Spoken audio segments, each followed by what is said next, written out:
should expect to be here for at least 3 days. Now we're headed to a hidden gem. This is known as the Dalmatian coast right along Croatia. It extends for 400 miles. There is an ancient history dating back to the medieval times that you'll want to explore in places like Dubrovnik or Hvar for those of you who like the Game of Thrones. But there's also this beautiful water and bays and islands that you can explore all across this region of Croatia. By the way, guys, I want to remind you that if you check the links below, we do have specific travel guides for some of these destinations, so don't forget to check the description below.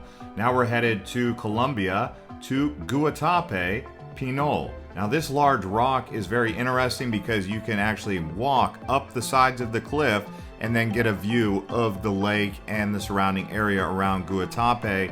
It's a very Edenic type environment. The best way to get to Guatapé is a tour bus that goes from Medellin all the way over here. It does take around an hour and a half to get here, but like I said, it is worth it.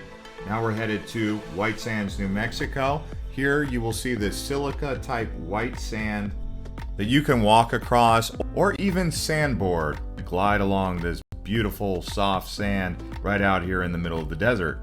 Now we're actually headed back out to Hawaii, to Hawaii Volcano National Park. This is home to the active volcano known as Kilauea. There's 2 volcanoes in the region. There's Mauna Loa, which is considered the largest active volcano, and then Kilauea, considered the most active volcano in the world. And it's not always running with lava, but when it is raging. So if you get a chance to check out this lava flow, do so.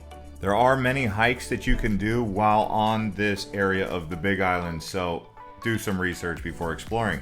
Next up, we're headed to another volcano caldera. This one's called Santorini, the honeymooner's paradise right here in the Cyclades Islands of Greece.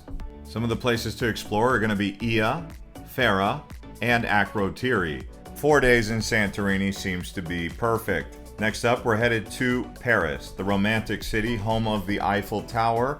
If you can, take the elevator to the top of the tower, as well as several cathedrals like Notre Dame and Sacré-Cœur, as well as the Palace of Versailles.